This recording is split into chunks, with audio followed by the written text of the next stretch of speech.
कांटा लगा गर्ल शेफाली जरीवाला अब हमारे बीच नहीं रही, लेकिन वजह कुछ ऐसा है। बताया जा रहा है कि कार्डियक अरेस्ट की वजह से उनकी मौत हुई है, लेकिन घर से कुछ पिल्स मिले हैं जिसका नाम एंटी एजिंग पिल्स है, और ये बताया जा रहा है कि उनकी हालत इस वजह से भी बिगड़ी थी। आज इसी पर हम चर्चा करेंगे। हमारे साथ स्किन डॉक्टर कुमार प्रतीक मौजूद है। बातचीत करते हैं कि क्या जो एंटी एजिंग पिल्स होता है, क्या उसे इनटेक करने से कुछ परेशानी हो सकती है, क्या कुछ नुकसान हो सकता है, या फिर कार्डियक अरेस्ट जो है वो आ सकता है? देखिए, ये कहना तो अभी बहुत जल्दबाजी होगी कि उनकी मौत की वजह क्या थी। तो हमें बहुत सारे पहलू पे ध्यान देना होगा कि उनकी जो एक हेल्थ थी वो कैसी थी, कोई और दवाइयाँ वो ले रही थी कि नहीं ले रही थी। जनरली जो एंटी एजिंग पिल्स होते हैं या जो दवाइयाँ होती हैं जिसमें जो एंटी एजिंग का काम करती हैं और ग्लो के लिए भी जो हम लोग देते हैं जनरली मरीजों को, काफ़ी सेफ होती हैं। इसका आप अंदाज़ा इसी से लगा सकती हैं कि उन्हें लिवर प्रोटेक्टिव बोला जाता है कि लिवर की भी रक्षा करते हैं वो, और एंटीऑक्सीडेंट का काम करते हैं जो आपके शरीर से ऑक्सीडेंट्स को हटाते हैं और फिर आपकी लाइफ को प्रोलॉन्ग करते हैं या ग्लो देते हैं आपको। तो इस विषय पे हमें बहुत थोड़ा गहन अध्ययन करना होगा कि आखिर ऐसा क्यों हुआ, तभी हम लोग इस कोई निष्कर्ष पे पहुंच पाएंगे। अच्छा, स्किन को ज्यादा अच्छा या ग्लो करवाने के लिए लोग बुटॉक्स भी करवाते हैं, तो क्या बुटॉक्स भी नुकसान कर सकता है आने वाले समय में? क्योंकि कई ऐसी महिलाएं हैं, इनफैक्ट कई ऐसे पुरुष हैं जो आजकल बुटॉक्स करवाते हैं, तो क्या परेशानियों का सामना उन्हें आने वाले समय में करना पड़ सकता है इससे? जी देखिए, हम लोग सारे मरीजों को मैं अपने सारे इंटरव्यूज़ में ये बोलता हूँ कि आप बोटॉक्स अगर आपकी इच्छा है तो आप ज़रूर कराइए। अपने आप सबसे पहले अपने चर्म रोग विशेषज्ञ से मिलें, उनसे डिस्कस करें, उनसे वार्तालाप करें कि क्या मेरे लिए सही है कि बोटॉक्स सही है कि नहीं है। और सबसे पहले एक सनस्क्रीन का इस्तेमाल चालू कर दें। हमारे में एक कहावत है, हमारे जो हम लोग जब पढ़ाई करते हैं कि sunscreen is the best anti ageing. तो सनस्क्रीन का डेली इस्तेमाल करना किसी भी मौसम में, चाहे वो बारिश हो रही हो, बाहर बादल छाए हो, या आप बाहर नहीं जा रहे हो, आपका इंडोर का काम है, आप डेस्क जॉब है, आप आईटी प्रोफेशनल हैं जो आप बाहर बहुत कम निकलते हैं, फिर भी ऐसे चीज़ें सिनेरियो में भी आपको सनस्क्रीन ज़रूर लगाना है। बोटॉक्स एज सच सेफ है, लेकिन उसको बिना डॉक्टर के सलाह के कभी नहीं लेना चाहिए। एक बहुत बड़ी समस्या हमारे भारतवर्ष में ये हो रखी है कि जो डर्मेटोलॉजिस्ट नहीं है, जो स्किन स्पेशलिस्ट नहीं है, जैसे पार्लर्स, जैसे बहुत सारे डेंटिस्ट, उन्होंने कुछ अपने आप को वो एक कॉस्मेटोलॉजिस्ट की तरह और वो प्रोजेक्ट करते हैं और फिर इन प्रोसीजर्स को करते हैं, तो ये गलत है। तो जब भी आप बोटॉक्स या कोई ऐसे प्रोसीजर्स फिलर्स कराएं या कोई भी एंटी एजिंग, तो अपने चर्म रोग विशेषज्ञ से ज़रूर मिलें, अपने डॉक्टर्स की डिग्री को ज़रूर जानें और परखें कि वो कहाँ से पढ़ाई की है, उनकी डिग्री क्या है। अच्छा, कोलेजन सप्लीमेंट भी कई महिलाएं लेती हैं। कई बार हमने ऐड भी देखा है कि आप इसका कुछ ड्रिंक लीजिए, कुछ सप्लीमेंट लीजिए, तो शायद आपका फेस जो है वो ग्लो करेगा। तो क्या इससे भी नुकसान होता है, क्योंकि महिलाएं जो है वो बिना डरमों से इसको इनटेक करना शुरू कर देती हैं? जी देखिए, जैसे एक अंग्रेजी में कहावत है कि everything has pros and cons. हर किसी चीज़ का एक फ़ायदा भी है, नुकसान भी है। तो इसको हम लोग को अच्छे से वार्तालाप डिस्कस करके अपने चर्म रोग विशेषज्ञ से मिलना चाहिए। आप तभी उस चीज़ का सेवन करें जब आपको उसको प्रिस्क्राइब की गई या आपके डॉक्टर उसको देंगे। इस समस्या इसमें यह आती है कि बहुत सारी चीज़ आपको OTC है, यानी ओवर द काउंटर। आप दवा दुकान जाएं, आप किसी शॉप में जाएं, आप किसी मेगा मार्ट में जाएं, तो वो आपको बाहर मिल जाते हैं, लोग उसको खरीद सकते हैं। ये गलत है, सरकार को इस पर बैन लगानी चाहिए और ऐसी चीज़ों को बिना प्रिस्क्रिप्शन का कभी अवेलेबल ही नहीं होने देना चाहिए, ताकि इससे लोगों की ज़िंदगी भी बचे रहे। कई हमने ऐसा भी देखा है कि कई ऐसी महिलाएं हैं, इनफैक्ट पुरुष भी है, जो कई विटामिन का भी उपयोग करते हैं, शायद वो फेस में भी लगाते हैं सिरम के तौर पर। तो क्या उससे भी कुछ इफेक्ट हो सकता है आने वाले समय में? क्या कैंसर हो सकता है? क्योंकि सवाल उठते हैं कि अगर आप फेस को ज़्यादा ट्रीट करवाइएगा, ज़्यादा ट्रीटमेंट अगर फेस का करवाइएगा तो बहुत परेशानी होती है, तो क्या उससे हो सकता है? जी देखिए, समस्या तो किसी भी चीज़ से हो सकती है। अगर मैं आपको एक उदाहरण देता हूँ कि अगर किसी मरीज़ को बोटॉक्स की ज़रूरत नहीं है, फिर भी आपने उसे दिया, कुछ भी उससे समस्या हो सकती है। या नॉन क्वालिफाइड लोगों से लिया तो बोटॉक्स की काफ़ी समस्या हो सकती है। आइड, जिसको ड्रूपिंग बोलते हैं, आईलिड्स नीचे आ सकते हैं, बहुत तरह की समस्या और हो सकती है। तो इन सारे सवालों का एक ही जवाब है कि आप अपनी समस्या का जो समाधान है वो एक चर्म रोग विशेषज्ञ के साथ ढूंढें, उनसे अच्छे से वार्तालाप करें, उन्हें अपनी सारी समस्याएं बताएं। अगर आपको ज़रूरत होगी तो वो एक नेसेसरी प्रोसीजर, कुछ भी बोटॉक्स, फिलर, कुछ भी क्लीनिंग सुझाव आपको करेंगे। तो मतलब अगर हम कुछ करवाना चाहे, अगर अपने फेस में अगर ट्रीटमेंट लेना चाहे तो हम लोग पहले डर्मो से करेंगे, उसके बाद ही हम लोग कुछ कर सकते हैं, क्योंकि कई मर्तबा हमने देखा है कि पार्लर में भी इस तरीके की सुविधाएं जो है वो महिलाओं को दी जा रही है और महिलाओं को ऐसा लग रहा है कि शायद उनका फेस ग्लो करेगा, लेकिन हमें जहाँ तक पता है कि अगर आपका इनर यानी कि आप अच्छे से इंटेक कुछ नहीं करते हैं, फूड अगर इंटेक नहीं करते हैं, तो शायद आपका फेस ग्लो नहीं करेगा। तो वो भी समझने की ज़रूरत है महिलाओं को। बिल्कुल, सबको ये समझने की जरूरत है। जैसे हम लोग एक घड़ी पहनते हैं, हमारे अंदर भी एक घड़ी चल रही होती है, सर्कैडियन रिदम जिसको बोलते हैं। अब आप अगर आप टाइम से नहीं खाओगे, एक नाश्ते का टाइम बनाया गया, जैसे हमारे बुक सारी किताबें बोलती हैं कि उठने के आधे घंटे के अंदर नाश्ता कर लो आप। ये बहुत बार ये प्रैक्टिकली संभव नहीं है, तो कम से कम 8 साढ़े 8 तक नाश्ता, एक लंच का टाइम 1 से 2 के बीच, रात का खाना 7:30 8 तक का खाने का। तो ये छोटी छोटी चीज़ें बहुत ज़रूरी हैं। अगर आप ये सोचोगे कि मैं टाइम से ना खाऊं, एक अच्छी लाइफस्टाइल, एक दिनचर्या मेरी ना हो और तब मैं ग्लो करूं, तो आपको दवाइयों का ही सहारा लेना पड़ेगा।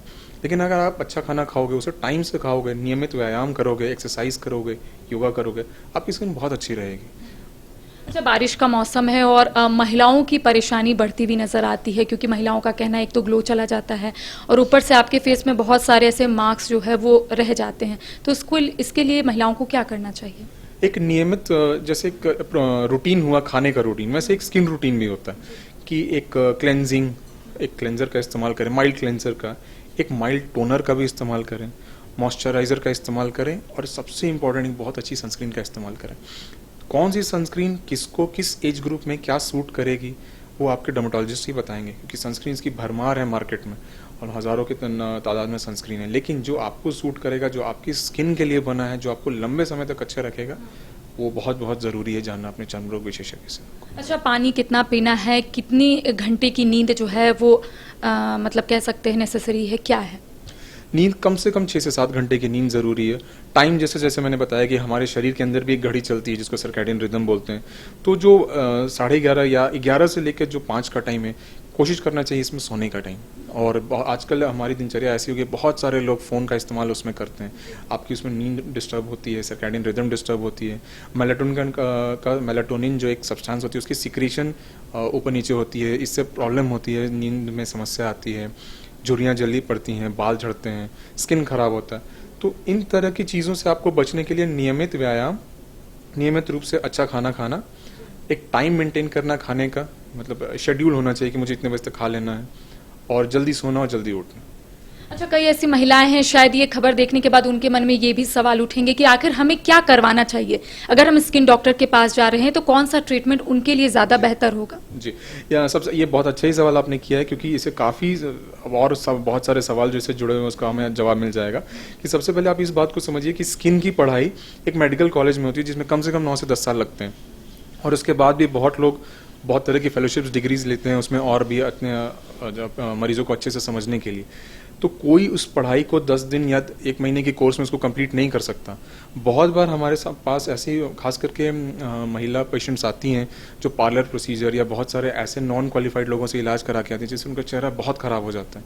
तो हमारा काम 2 गुना हो जाता है। सबसे पहले तो हमें उस डैमेज को ठीक करना है, जो हम लोग अंग्रेजी में बोलते हैं डैमेज कंट्रोल करना, और फिर हमें उनको स्किन को हेल्दी बनाना है, ग्लो करना है। तो हमारा काम इसमें बढ़ जाता है। तो इन सब के लिए मैं ये बोलूँगा कि सबसे पहले जो मैंने बताया था, क्लेंजिंग, टोनिंग, मॉइस्चराइजिंग और सनस्क्रीन का इस्तेमाल करना, और एक अगर आपकी एज 35 या उससे ज़्यादा है तो एक अच्छा नाइट क्रीम का इस्तेमाल करना। और 35 से जिनका कम है उन्हें क्या करना है? क्योंकि आजकल ऐसी महिलाएं, ऐसी लड़कियां हैं जिन्हें सुंदर दिखना ज़्यादा पसंद है, तो ऐसे में उन महिलाओं के लिए, उन लड़कियों के लिए क्या सजेशन होगा, उन्हें क्या करना होगा? जो मैंने अभी सजेशन दिया वो सबके लिए, बस एक जैसे कि क्लेंजिंग, टोनिंग, मॉइस्चराइजिंग, सनस्क्रीन, ये सारे। कई ऐसी महिलाएं हैं, कई ऐसी लड़कियां हैं जिनका फेस बहुत सेंसिटिव है, तो उन्हें क्या करना चाहिए? उन्हें भी अपने चर्म रोग विशेषज्ञ से मिलकर ये सारी बातें डिस्कस करके जो उनके स्किन के लिए, जो उनके स्किन के लिए अच्छा रहेगा वो उनको प्रिस्क्राइब करवा लेना चाहिए। कि मुझे डॉक्टर साहब अब ये बताइए कि मैं जीवन भर क्या इस्तेमाल करूँ जो मेरे चेहरे के लिए अच्छा रहेगा।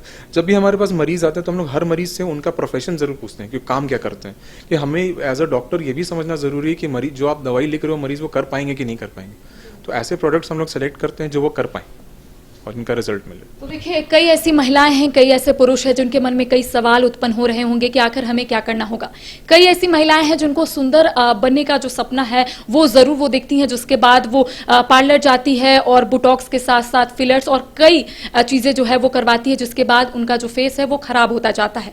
तो ऐसे में सबसे पहले आपको समझने की जरूरत है कि आपका फेस कैसा है। अगर सेंसिटिव है या फिर जैसा भी है, आपको सबसे पहले स्किन डॉक्टर से कंसल्ट करना होगा कि आखिर आपको करने क्या होंगे। सबसे पहले जो महिलाएं हैं वो पार्लर जाती है, पार्लर की तरफ दौड़ती है और उन्हें ये लगता है कि अगर वो डी-टैन करवा लेगी या फिर वो कुछ और भी ट्रीटमेंट करवाएंगी तो उनका फेस ठीक हो जाएगा। लेकिन आप भ्रम में हैं। आपको सबसे पहले स्किन डॉक्टर से सजेशन लेने होंगे कि आखिर आपको करने क्या होंगे। इसके साथ ही आपने सुना कि डॉक्टर ने क्या कुछ कहा है, क्या कुछ आपको करने हैं। तमाम चीजों को अगर आप फॉलो करेंगे तो शायद आपका फेस पहले से बेहतर हो सकेगा। फिलहाल कैमरा सहयोगी उत्तम के साथ करिश्मा सिन्हा, न्यूज बाइस्कोप, रांची। झारखंड में पहली बार मजा लीजिए क्रेजी रिवर का।